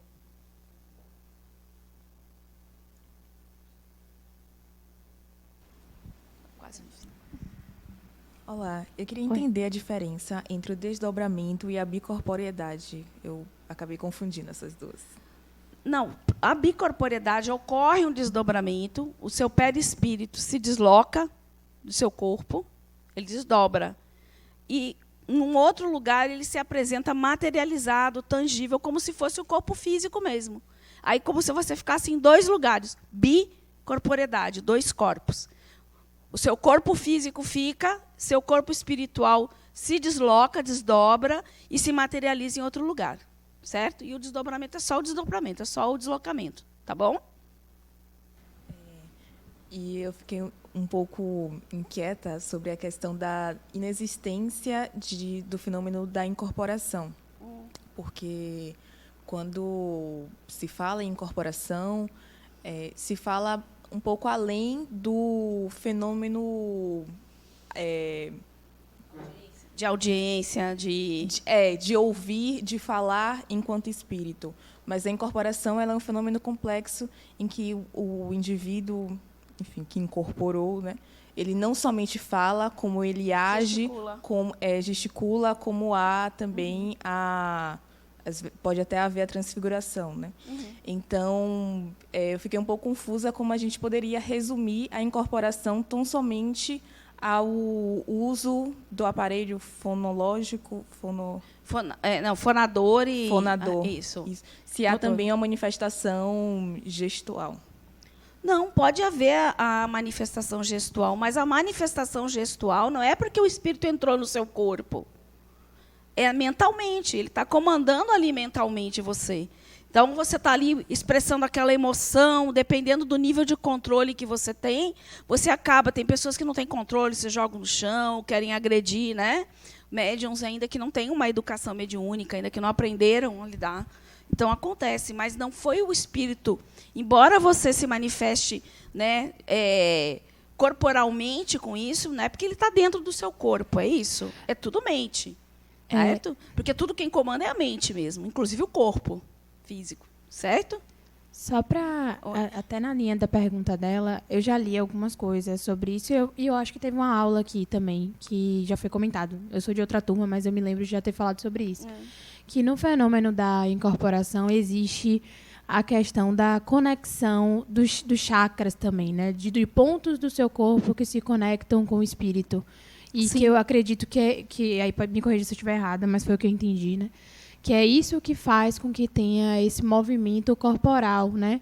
Então, além da fala, você se expressa, né, exatamente como espírito. Acho que o que dá a sensação do incorporação é como se seu espírito saísse e entrasse outro no lugar e por um tempo ficasse. Mas eu acho que vai além da conexão da mente, mas tem essa coisa da influência dos chakras, né? Que aí fala de todos os 5 chakras, né? Mas eu vou lhe dizer que quando você aprende a trabalhar com a sua mediunidade, você filtra isso. Por mais que o espírito esteja ali, com raiva, querendo se modificar, querendo bater, querendo fazer, você segura. Porque, na realidade, o corpo é seu, a mente é sua. Então, tem essa questão. Certo? Então, essa ainda é uma falta de controle mesmo, né? De não saber ainda. Oi? Diga. Entender como acontece do espírito ter um momento certo, assim, a hora de incorporar, porque em determinados centros espíritas chegou a hora dele receber fulano de tal.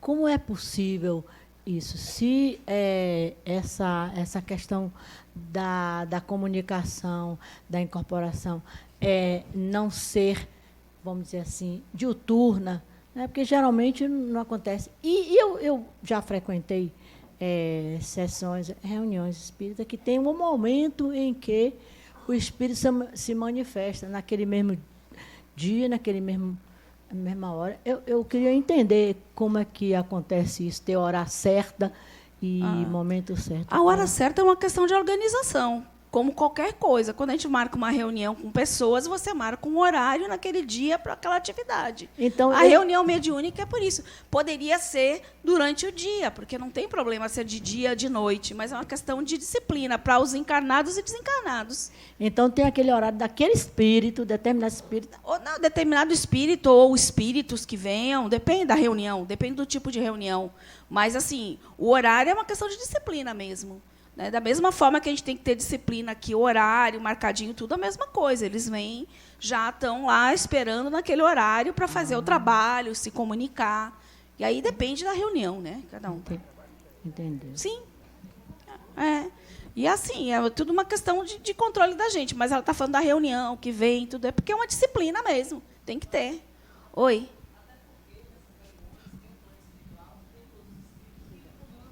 Sim.